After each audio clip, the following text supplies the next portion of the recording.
대적기도 1. 대적기도의 원리와 능력. 6. 자유의지의 법칙.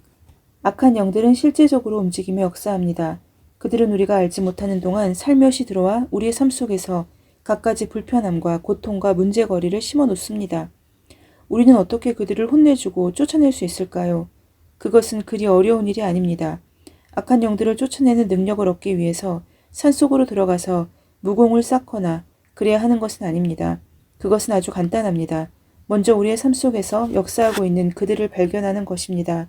그리고는 주 예수의 이름으로 대적하고 명령하면 됩니다. 그러면 그것으로 끝입니다. 대체로 악한 영들은 그 순간에 사라져 버립니다. 바깥으로 나가지 않고 속으로 숨어버리기도 하지만 일단 그 순간에 우리가 고통을 겪는 증상은 사라져 버립니다. 문제는 이것입니다. 그들의 활동을 분별하고 찾아내는 것, 그것이 더 어렵고 중요한 것입니다. 그러므로 우리는 그들이 활동하는 원리를 알아야 합니다. 간단한 하나의 원리를 설명해 보기로 하겠습니다. 그것은 의지와의 관계입니다. 악한 영들은 의지를 억압합니다. 그들은 우리가 하고 싶지 않은 일을 시킵니다. 그러므로 악한 영들이 있는 곳에는 눌림이 있으며 고통이 있습니다. 이것은 애굽에 살던 이스라엘 백성의 상태를 보면 쉽게 이해가 갈 것입니다.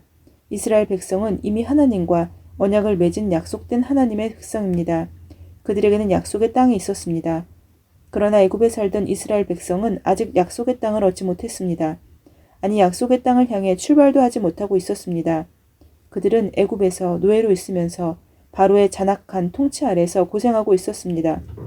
그들은 자유도 없이 중노동을 하고 있었습니다. 모세가 오기 전까지 그들은 그러한 굴종의 삶을 살고 있었습니다.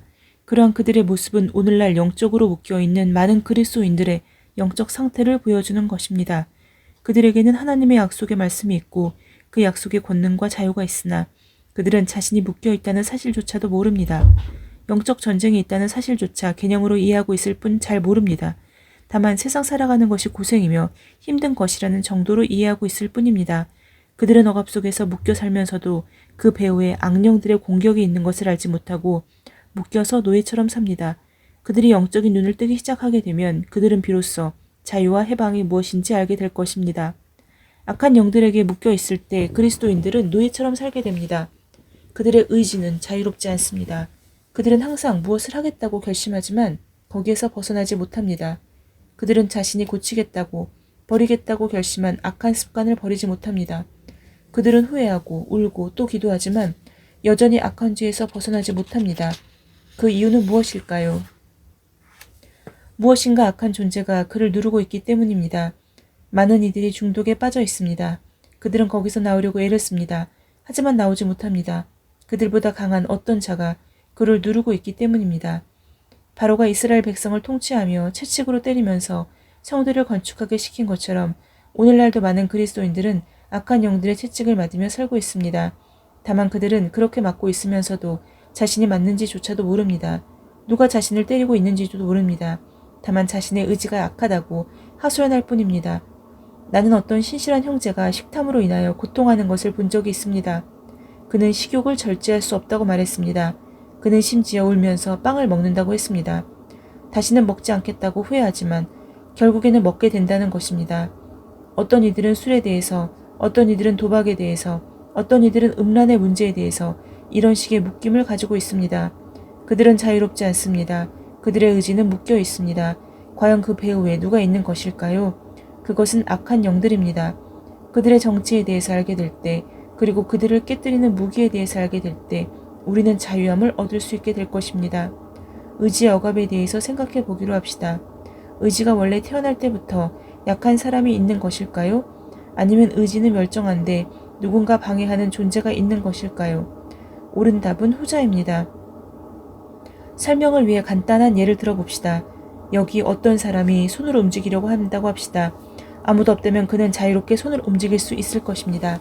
그러나 만약 뒤에서 누군가가 그의 손을 잡고 있다면 그는 손을 움직이려고 하지만 손은 꼼짝하지 않습니다. 그의 손에 문제가 있는 것일까요? 아닙니다. 누군가 방해자가 있습니다. 그 방해자가 사라지면 다시 손은 정상으로 움직일 것입니다. 눈을 뜬다는 것은 이 보이지 않는 방해자에 대해서 알게 되는 것입니다. 아직 모르고 있는 것은 붙잡힌 손을 빼려고 온갖 노력을 하면서 다음에는 잘할 거야 하고 생각하는 것입니다. 그것은 아직 보지 못하고 있는 것입니다. 우리들의 의지는 방해자가 없다면 아주 자유로운 것입니다.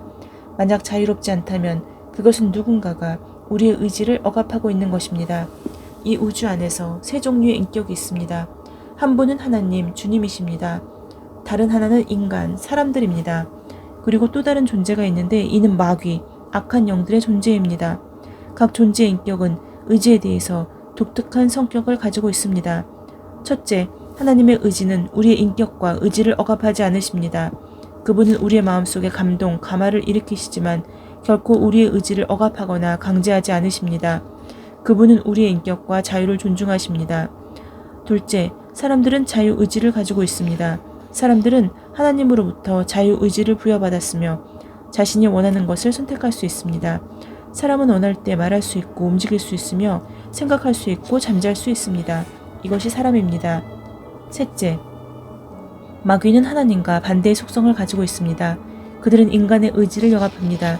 그들은 어두움의 영들이며 억압의 영들입니다. 그들은 우리가 싫어하는 것을 억지로 시킵니다. 그들은 그들의 기쁨을 위하여 우리의 의지를 강요합니다. 만약 사람이 마귀의 억압을 받지 않는다면 그들의 의지는 자유로울 것입니다. 생각도 자유롭고 감정도 자유로우며 의지의 결정도 자유로울 것입니다. 그러나 만약 자유롭지 않다면 그것은 악한 영의 개입이 있는 것입니다. 이것은 아주 간단하고도 기본적인 원리입니다. 이것은 영적 분별에 있어서의 가장 기초적인 것입니다. 10여 년 전 목회를 하고 있었을 때 하루는 어떤 자매와 상담을 하고 있었습니다. 그녀는 직장에 있는 어떤 사람에 대한 이야기를 하면서 그 사람에 대한 분노와 미움 때문에 직장 생활이 힘들다고 고백하는 것이었습니다. 그녀는 그 분노와 미움이 자신에게 고통을 주었기 때문에 그러한 마음을 버리려고 노력했습니다. 그녀는 미움과 분노를 버리게 해달라고 여러 번 기도를 하고 결심을 했습니다. 하지만 그 다음 날에 직장에 가서 그 사람의 얼굴을 보기만 하면 다시 미움이 일어나곤 했는데 이와 같은 반복을 3년째 하고 있었습니다. 그녀는 아무리 해도 그 마음이 지워지지 않는다고 했습니다. 나는 그녀에게 이 간단한 원리를 설명했습니다. 모든 생각이나 감정은 영계에서 오는 것이며 우리는 그것을 받아들이는 일이라고 생각했습니다. 그리고 악한 영들도 우리에게 생각과 감정을 심어줄 수 있는데 그것을 분별하는 의지에 원리가 있다고 설명했습니다. 나는 세 가지의 인격과 의지의 특성을 그녀에게 이야기하고 그녀에게 물었습니다. 그 생각은 자매에게서 온 것인가요? 자매는 그 생각을 원하고 있나요? 자매는 황급히 부인했습니다. 아니에요, 전도사님. 당시에 나는 아직 전도사였습니다. 제가 원하다니요. 저는 그 생각이 싫어요. 제가 그것을 버리려고 얼마나 노력을 했는데요. 나는 대답했습니다. 그럼 첫째로 그 생각과 감정은 자매의 것이 아니군요. 자매가 그것을 원하지 않으니까요. 그러면 둘째, 그 감정은 하나님께서 주신 것일까요? 그녀는 다시 황급히 고개를 저었습니다. 아니에요, 전도사님. 하나님께서 그런 마음을 주실 리가 없지요. 그렇습니다. 그 마음은 자매 것도 아니고 하나님이 주신 것도 아니에요. 그렇다면 그 마음은 어디에서 온 것일까요? 누가 가져다 준 것일까요? 자매는 비로소 눈이 동그래졌습니다. 어머, 세상에, 그럼 진짜 마귀인가요? 맞아요. 성경에도 그런 사례들이 많이 기록되어 있지요. 그것은 마귀가 가져다 준 마음이기 때문에 그것을 대적하고 쫓아내야 해요. 그렇다면 전도사님, 이 마귀를 전도사님이 쫓아주세요. 다시는 제게 역사하지 못하게요. 그건 내가 쫓는 것이 아니에요. 그건 내가 받아들인 것이 아니고 자매가 받아들인 거잖아요. 그렇기 때문에 자매가 쫓아야 해요. 지금 예수의 이름으로 악한 영을 나가라고 명령하세요. 그녀는 내가 시키는 대로 악한 영들에게 사라지라고 명령했습니다. 몇 번 그렇게 반복하자 마음이 시원해졌다고 고백하면서 그녀는 교회를 나갔습니다. 그 다음날 오전 나는 그녀로부터 전화를 받았습니다. 그녀는 울먹이는 목소리로 말하고 있었습니다. 전도사님, 저예요. 정말 너무 신기해요. 그 사람을 보았는데요. 하나도 밉지가 않은 거예요. 정말 이런 적은 처음이에요. 그냥 측은하고 사랑스럽게 보이네요. 그 사람이, 그게 정말 마귀가 준 게 맞나 봐요. 그녀는 내가 시키는 대로 했으면서도 별로 확신이 없었습니다. 그러다가 현실에 그러한 변화가 정말 생기자 몹시 놀랐던 모양이었습니다. 아무튼 그녀는 자유를 얻게 되었습니다. 이것은 간단한 원리를 적용하여 해피엔딩으로 끝난 사례입니다. 하지만 모든 사건이나 상황이 이렇게 간단하게만 해결되는 것은 아닙니다. 좀 더 복잡한 분별이나 지식이나 원리가 필요할 때도 있습니다. 아무튼 분명한 것은 우리의 경험과 지식이 늘어날수록 우리는 새로운 자유를 경험하게 된다는 것입니다. 우리는 점점 더 많이 우리가 속고 있던 부분을 발견하게 될 것이며 또한 그에 맞는 처방도 발견하게 될 것입니다. 영적 전쟁에 있어서 지식과 경험은 정말 유용하고 아름다운 것입니다. 우리는 그러한 발전을 위해서 더 깊은 해방과 자유를 위하여 더욱더 나아가야 할 것입니다. 아멘.